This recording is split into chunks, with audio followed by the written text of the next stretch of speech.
Se você tem a sua Bíblia, eu vou pedir para que você a abra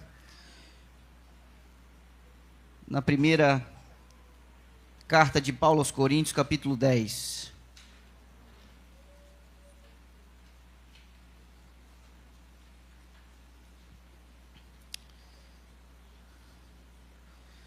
E tendo encontrado, eu vou pedir para você inclinar a sua cabeça.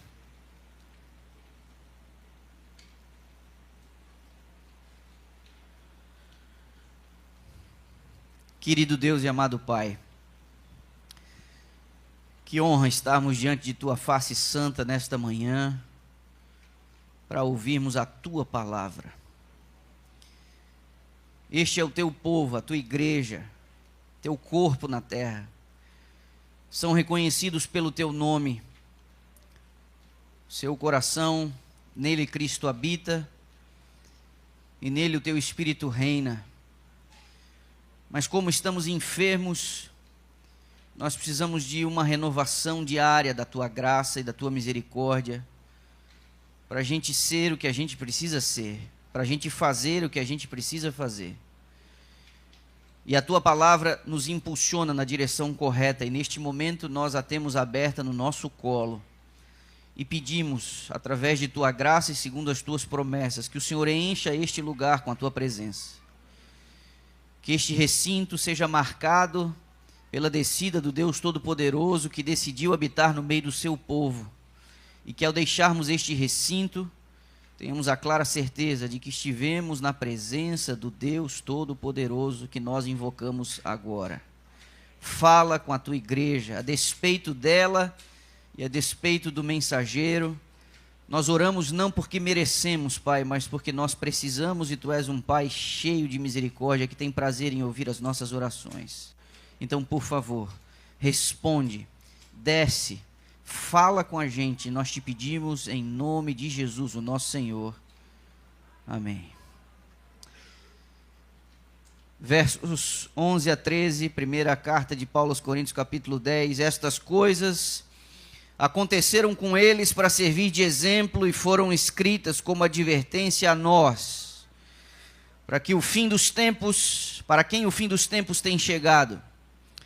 Por isso, verso 12, aquele que pensa em estar em pé, veja que não caia.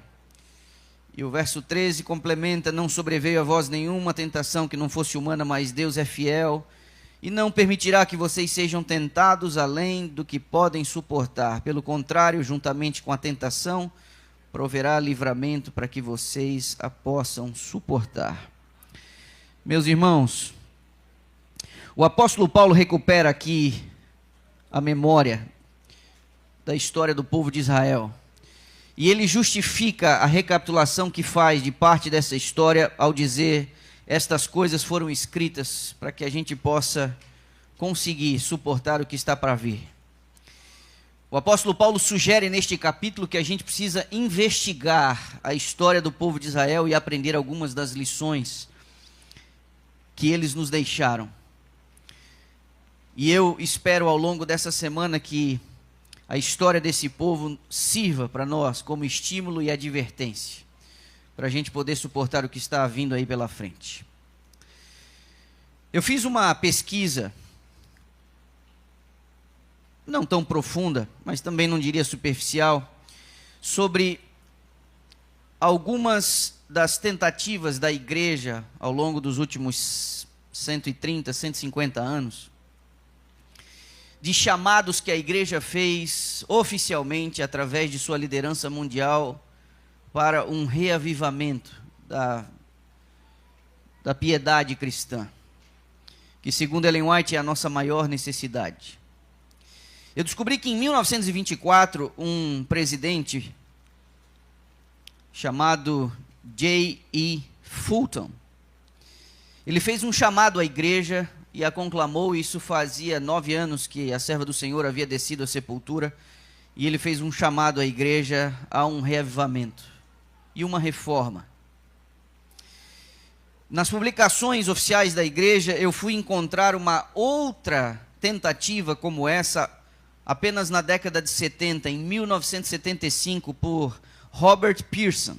ele também fez um chamado à igreja, dizendo que embora a igreja estivesse avançando em muitas áreas, na área educacional, na área hospitalar, as nossas instituições, o avanço em territórios não penetrados, ele dizia que sem a ajuda do Espírito Santo seria impossível completar a missão. Isso disse ele em 1975, dizendo à igreja: nós precisamos consagrar a nossa vida e buscar um reavivamento da primitiva piedade cristã. Na década seguinte, 13 anos depois, em 1988, foi a vez de Neil Wilson, o pai do atual presidente da Conferência Geral. E esse também disse: nós precisamos de um reavivamento. Isso foi no final da década de 80. E em 2011 é possível que alguns de vocês lembrem. Isso estampou a capa da revista Adventista, isso chegou como um documento a todas as igrejas na divisão sul-americana, e era um apelo ao reavivamento e à reforma. Isso foi em 2011, alguns de vocês devem lembrar. Este documento foi produzido pela Associação Geral, ele foi estudado, lido em cada uma das suas reuniões, desde a sede mundial da igreja, nos escritórios regionais em suas divisões. As uniões trabalharam esse documento com seus pastores, as associações fizeram isso e os pastores trouxeram isso à igreja. Eu estava em Brasília quando esse documento foi produzido e eu me lembro que eu usei esse documento e disse à minha igreja: é a hora de nós buscarmos um reavivamento para que Deus possa cumprir as suas promessas. E quando eu li esse documento e estudei esse documento com a igreja, quando eu fiz um retiro e levei minha igreja para estudar isso num final de semana, e a gente leu isso, e a gente trabalhou nesse documento, o meu coração, eu me lembro, isso já fazem 14 anos, o meu coração se encheu de uma profunda ansiedade, e eu disse: puxa vida, que momento extraordinário. E aquele foi um ano, em 2011, início de 2012, aquilo foi uma onda, a igreja falava disso, a igreja orou sobre isso, a igreja foi chamada a atenção nessa direção. Mas eu temo dizer, e o pastor Ted Wilson, encerrando já o seu terceiro termo à frente da igreja, eu temo dizer que este assunto já alcançou o seu ápice há alguns anos, e quem sabe alguns de nós já não refletimos um pouco sobre isso. O pai de Ted Wilson, Neil Wilson, em 1988, ele reconheceu quando disse: nós precisamos falar com a igreja e promover na igreja um reavivamento, mas ele reconheceu num documento oficial que isso não vem por voto de comissão, que isso não é resultado de um concílio, isso acontece na vida diária, nos negócios do dia a dia e nos nossos momentos a sós com Deus. Eu espero que essa semana você tenha um momento com Deus e que algo possa começar dentro de você nessa semana. O apóstolo Paulo disse: nós precisamos aprender com a história desse povo.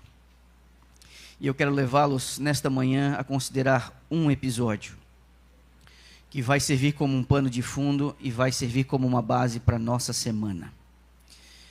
Nós vimos que o apóstolo Paulo disse: temos que aprender com essa gente, para a gente não cometer os mesmos erros. Temos que aprender com essa gente porque o fim se aproxima e nós vamos precisar nos consagrar a Deus. Pois bem, eu vou convidar você a ir até o capítulo 17 do livro do Êxodo, lá dentro do Pentateuco. Se você tem um mínimo de familiaridade com as Escrituras, você vai lembrar deste episódio. Ele marca um momento entre a saída do Egito e a chegada em Horebe, ou a chegada no momento do Sinai, antes de eles tomarem posse da terra prometida. Capítulo 17, o verso 6, nós lemos assim: eis que estarei ali diante de você sobre a rocha em Horebe. Bata na rocha e dela sairá água e o povo beberá. E Moisés assim o fez na presença dos anciãos de Israel. Os capítulos 15, 16 e 17 do livro do Êxodo é um festival de incredulidade. Você vê o povo reclamando de um jeito que quando você lê, dá vontade de pegar essa gente pelo pescoço. Porque se você conhece um pouquinho da história do Êxodo, você vai lembrar que Deus deu sinais e maravilhas quando arrancou o seu povo do coração do Egito, dizendo: eu vou fazê-lo subir a uma terra boa que eu prometi a Abraão, a Isaque e a Jacó.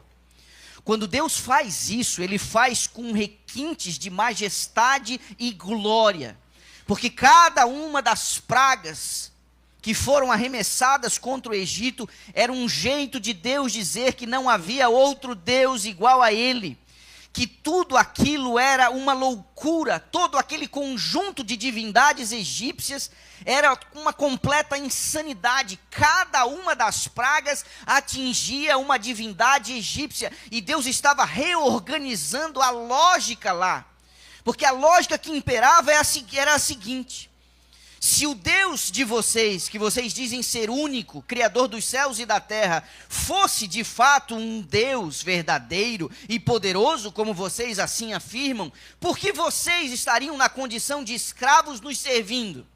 Então os egípcios não apenas viam uma condição de senhor e escravo, mas viam um duelo da divindade, como se os deuses do Egito fossem mais poderosos do que o único Deus dos hebreus. Mas quando Deus lança as pragas sobre o Egito, cada uma delas atingia a divindade egípcia. E Deus dizia: deixa o meu povo ir.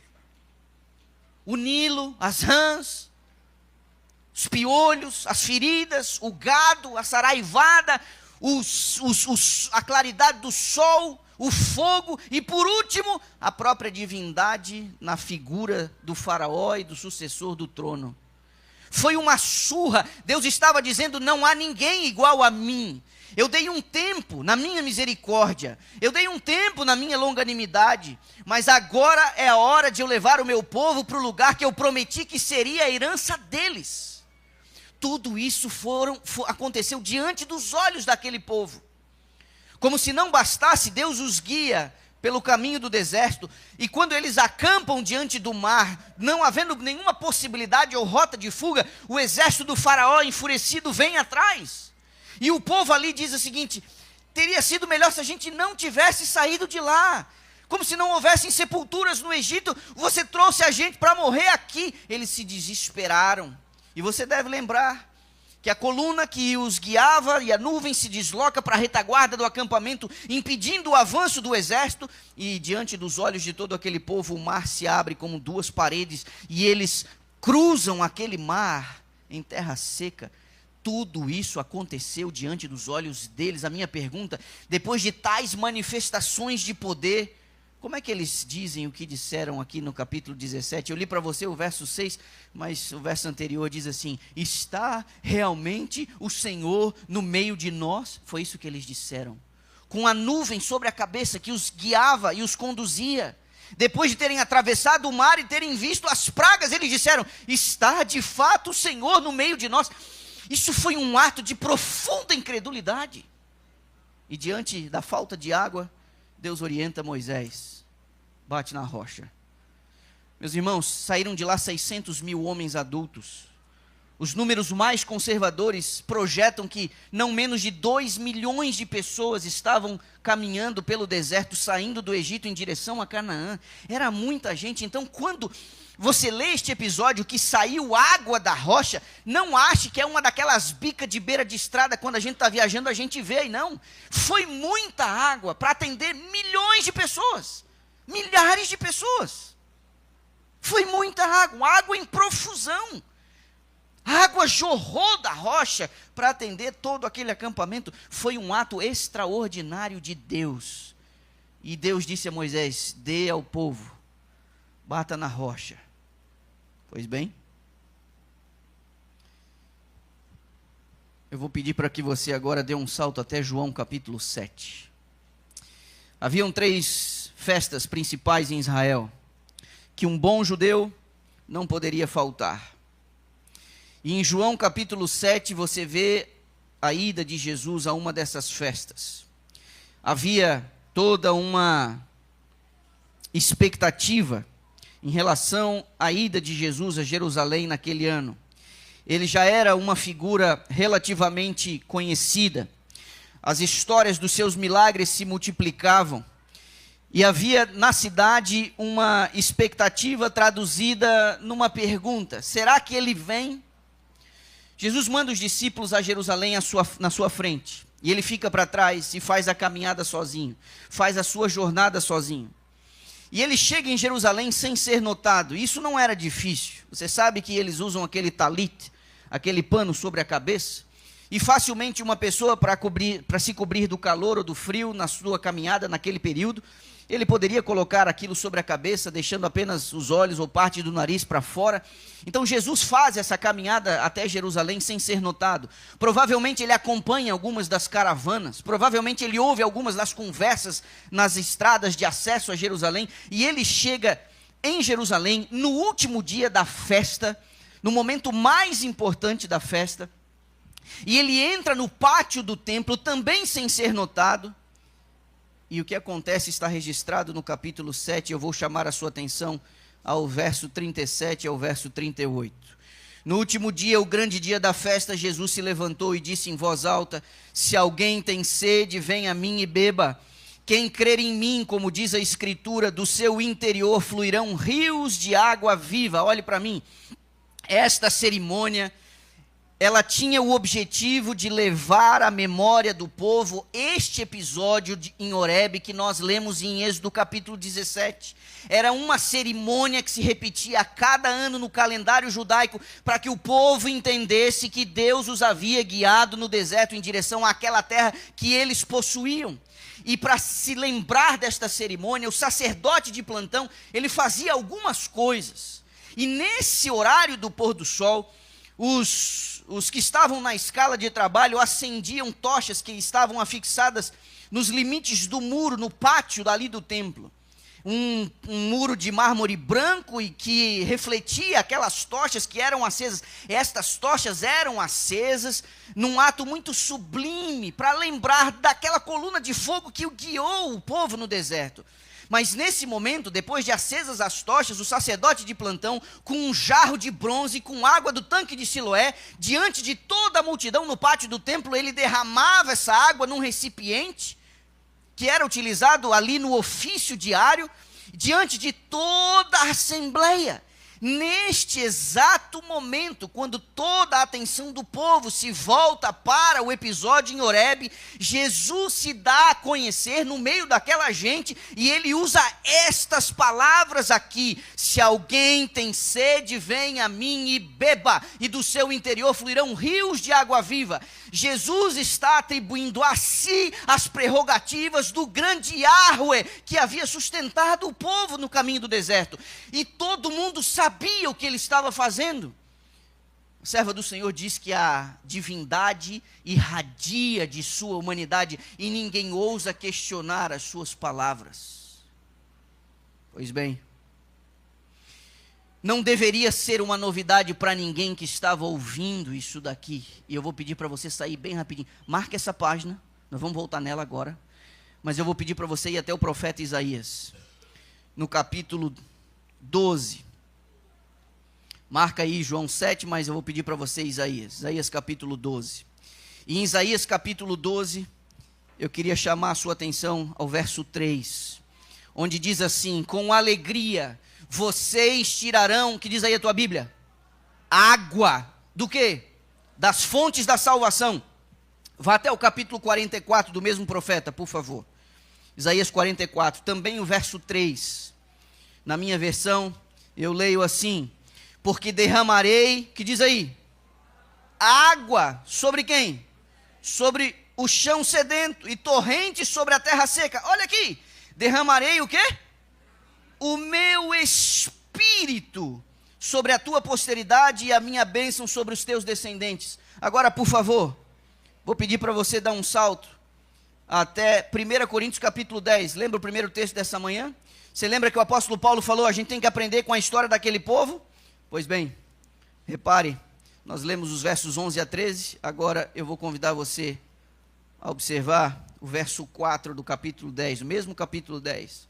Ele está lá falando E recapitulando parte da história, ele diz assim, ó: e beberam da mesma bebida espiritual, porque bebiam de uma pedra espiritual que os seguia, que diz aí o final do verso na sua Bíblia, e a pedra era Cristo. Então olhe para mim, Isaías 44 me diz que Deus derramaria água sobre o sedento, e aí na sequência diz, vou derramar o meu espírito. Ou seja, na perspectiva de Isaías capítulo 44, essa água que Deus disse que derramaria sobre o povo, era o quê?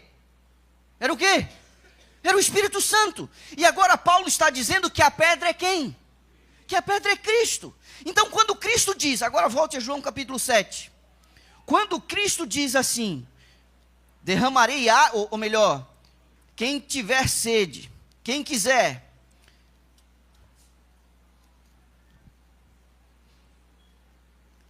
ele diz, quem quiser beba, porque do seu interior, eu vou dar essa água viva. Eu li para você o verso 37 e 38, e me permita ler o 38, e aí eu vou avançar no 39. Quem crer em mim, como diz a Escritura, do seu interior fluirão rios de água viva. Verso 39. Isso ele disse a respeito de quem? Que diz aí a tua Bíblia? Do Espírito que os que nele crescem haviam de receber, pois o Espírito até aquele momento não tinha sido dado, porque Jesus ainda não tinha sido glorificado. Olhe para mim.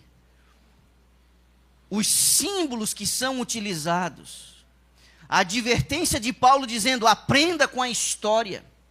Nós vemos aqui uma grande lição que nós precisamos aprender.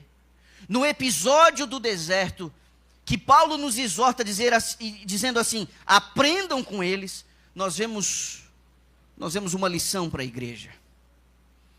Onde Cristo é a rocha e o Espírito é a água. João, quando dá essa nota explicativa, já fazia quase 60 anos que Jesus tinha morrido, e ele se vê forçado quando escreve o seu evangelho, quando ele relata o episódio no pátio do templo, ele diz, Jesus estava falando do Espírito Santo.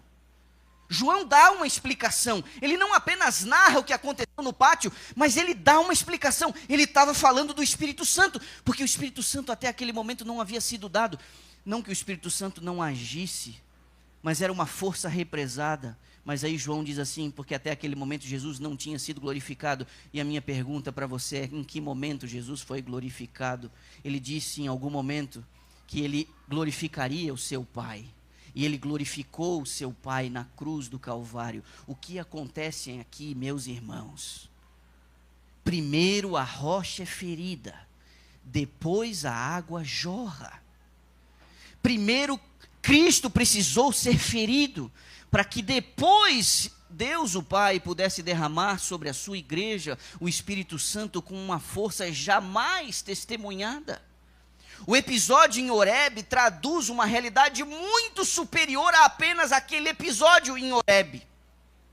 Aquele momento, naquela rocha, o povo bebendo aquela água, traduz uma realidade muito superior àquele momento. Era uma coisa relacionada a mim e a você e a trajetória da igreja.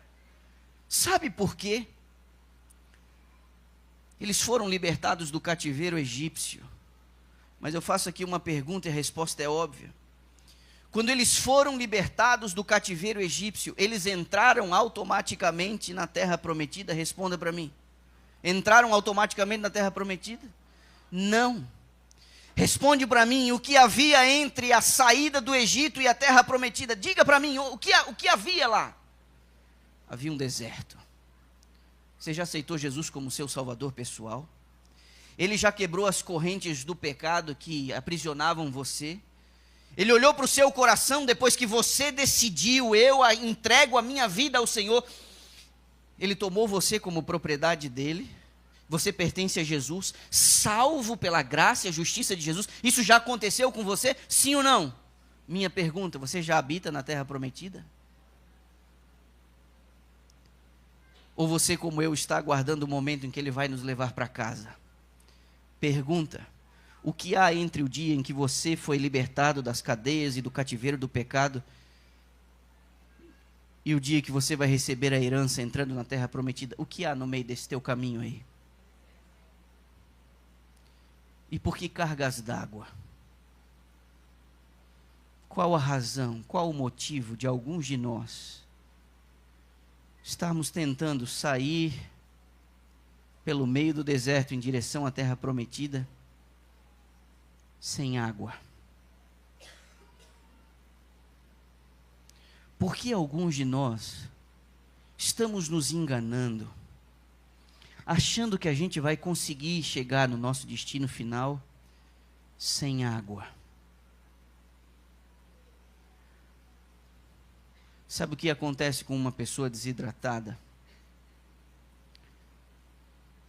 Ela começa a sofrer muitos danos. Ela desenvolve alguns sintomas. Uma pessoa desidratada caminhando no deserto, sob um sol escaldante, seus lábios começam a ficar ressequidos, a sua boca fica seca. Uma pessoa desidratada tem seus lábios secos e sua boca seca, e uma pessoa assim não consegue louvar direito. Uma pessoa sem o Espírito Santo tentando fazer sua trajetória em direção à terra prometida não consegue louvar direito, porque seus lábios estão rachados. Ela só consegue resmungar. Ela consegue apenas reclamar. Ela reclama. Ela reclama porque suas expectativas não estão sendo atendidas. Ela reclama porque dentro do coração dela ela sente algumas necessidades e as pessoas parecem não perceber. Ela reclama dos seus irmãos. Ela reclama da liderança da igreja. Ela reclama do pastor. Ela reclama porque ela sente necessidades, algumas dessas necessidades legítimas, mas parece que ninguém percebe na dor dela. Ela não consegue mais, de seus lábios, expressar palavras de gratidão e de louvor, porque ela só consegue gemer. Essas são as pessoas que tentam fazer a travessia sem o Espírito Santo, sem a água. Uma pessoa desidratada, ela começa a perder tônus muscular, porque seus músculos precisam de hidratação. Ela começa a sentir cãibras, ela começa a sentir espasmos, o seu ritmo na caminhada começa a diminuir. Uma pessoa desidratada não consegue manter o passo adequado para chegar no seu destino. Assim é aquele cristão que tenta ir em direção ao céu sem o auxílio do Espírito Santo. E você começa a ficar para trás. A igreja vai avançando e você vai ficando para trás. Você não consegue ir no passo da igreja. E você inclusive às vezes reclama porque a igreja não vai no seu passo. Como se a igreja tivesse que se adequar à sua desidratação, quando na realidade, se você for com a igreja, existe suprimento e existe água, para você conseguir manter o passo, para você conseguir manter a marcha. Quando você olha para esses bancos aqui, é possível que você lembre de algumas pessoas que estavam caminhando ao seu lado nos últimos anos, e elas não estão mais aqui, porque elas ficaram pelo meio do caminho, desidratadas, elas pararam de caminhar em direção ao céu. E isso é um sintoma de uma pessoa que passa a fazer a caminhada sem o auxílio do Espírito Santo. E se você não ora pelo Espírito Santo, se você não anseia pelo Espírito Santo, se você não clama pelo batismo do Espírito Santo, é uma questão de tempo. Mais cedo ou mais tarde, inevitavelmente você ficará também pelo caminho. É inevitável. Você não chegará lá por suas próprias forças, mas pela graça de Deus. E a graça de Deus, extraordinariamente, ela se manifesta numa vida onde a pessoa tem o Espírito Santo guiando e governando o seu coração. Não fique pelo caminho, não tente chegar lá sem água, é impossível, impossível. Uma pessoa desidratada, ela começa a ter miragens no deserto, ela vê coisas que não existem, ela vê problemas onde não tem, ela se ilude com as miragens do caminho. E ela jogada no chão, com os lábios rachados, as pernas doendo, sem força e sem vigor, ela não consegue mais avançar Então ela vê coisas que não existem. Ela vê problemas onde não tem. E se eu fosse descrever para você outros sintomas da desidratação, você encontra paralelos na vida de muitos cristãos que tentam ir para o céu por suas próprias forças. Ninguém chegará lá por suas próprias forças. Ninguém. Você precisa dessa água que Jesus ofereceu. Quem quiser. Interessante, porque é nesses termos que a gente vê a Bíblia fechando as suas considerações. Vá até a última folha da Bíblia, por favor. Até a última folha da Bíblia, o último capítulo, desfecho de tudo, em Apocalipse capítulo 22. E eu convido você a dar uma olhada no verso 17. O Espírito e a noiva dizem, vem. Aquele que ouve, diga, vem. E aquele que tem o quê? Que diz aí a tua Bíblia? Sede. Venha, e quem quiser, de graça, receba o quê? A água da vida. Esse é um tema bíblico. Jesus está oferecendo a você. E se você disser a Ele nessa manhã, eu já não tenho mais forças, eu já não tenho mais fôlego, talvez a semana de oração desse março de 2025, encontre você jogado no meio do deserto, você não sente que tem mais força nem para se levantar. A boa nova é que Jesus está cruzando o seu caminho hoje pela manhã. Sabe o que Ele fará? Num gesto seu, numa expressão de vontade sua, exercendo a sua liberdade, porque se o Espírito está agindo dentro de você, e se nessa manhã você entende assim, Ele está descrevendo a minha vida, esses sintomas são meus, eu consigo perceber algumas desses sintomas na minha vida, e talvez você pense assim, eu preciso de ajuda. Sabe o que Cristo fará se você der autorização a Ele nessa manhã? Ele vai sentar nesse chão empoeirado da sua vida. Ele vai colocar a sua cabeça no colo dele. Ele vai fazer um afago nos seus cabelos. Ele vai sussurrar nos seus ouvidos dizendo, ei, cheguei, eu estou aqui. Como você, por sua desidratação, não vai conseguir beber muita água, então Ele vai com seus dedos molhar os teus lábios. Ele vai numa proporção que você consegue aguentar pelo teu estado agora. E isso pode variar de você para o outro que está sentado aí do seu lado.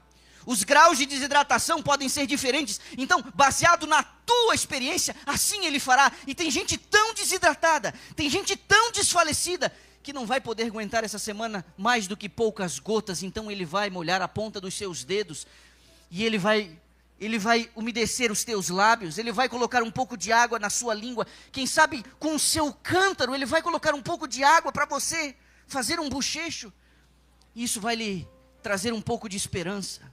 Quem sabe outros, numa condição um pouco melhor, terão condições nessa semana de dar algumas goladas, vão conseguir beber um pouco mais, vão conseguir absorver um pouco mais, mas Jesus tem a paciência de tomar você no colo, de colocar você assentado, e em algum momento erguer você, para que apoiado em seus méritos, em sua força, em sua justiça, você retome a sua caminhada, agora devidamente hidratado.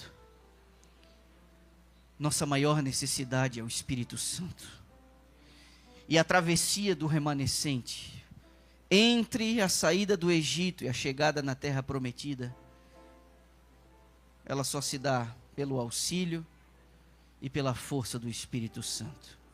Minha pergunta para você nessa manhã: você está precisando de água? Você teria coragem de reconhecer, Senhor, eu preciso do Espírito Santo. Eu estou tentando, mas eu não estou conseguindo. Você gostaria de dizer a Deus nessa manhã, me batiza com teu Espírito, me dá na medida que eu posso suportar, mas por favor, me dá dessa água, porque a Bíblia diz, quem quiser, quem quiser. Sabe? Você não merece. Eu não mereço. Ninguém merece esse dom extraordinário. Ninguém. Mas esse dom não é dado a quem merece. Esse dom é dado a quem precisa. O Espírito Santo, ele é o agente da regeneração. O Espírito Santo vem numa medida para reavivar. E depois, mais tarde, ele vem numa outra medida para dar poder. Talvez o que você precise nessa semana seja um reavivamento da primitiva piedade cristã. Pergunta: você teria coragem de dizer hoje pela manhã e de reconhecer: Senhor, me dá dessa água, eu preciso. Me perdoa, porque em minha presunção eu estou tentando caminhar sem o auxílio do Teu Espírito, mas me batiza hoje, aqui, agora, por Tua graça e para a Tua glória. Hidrata a minha vida. Você teria a vontade, o desejo? Eu vou orar. E se assim você desejar, no meio dessa oração, você pode colocar-se em pé. Deus leva muito a sério a decisão que os seus filhos tomam. Deus leva a sério, porque Deus, ele é gentil. Ele não vai levar ninguém de arrasto. Ele não vai levar ninguém pelo pescoço. Ele não vai levar ninguém para morar com ele que realmente não queira. Ele vai levar aqueles que responderam favoravelmente a um convite seu. Eis que eu darei de graça da água da vida. A água da vida. Deus amado, estes são os teus filhos, que nesta manhã ouviram a tua palavra. O teu servo feriu a rocha há mais de 3.000 anos. E no episódio em Horebe se estabelece um paradigma.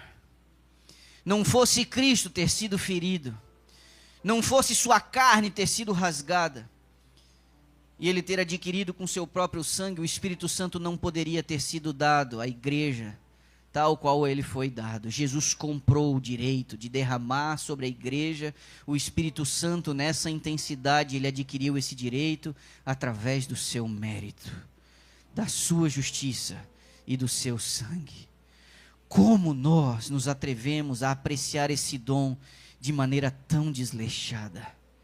Nada é tão necessário e tão precioso quanto o Espírito Santo para a igreja, até ela encontrar-se com o seu Senhor. E muitos de nós vivemos os nossos dias como se pudéssemos fazer a caminhada por nossas próprias forças.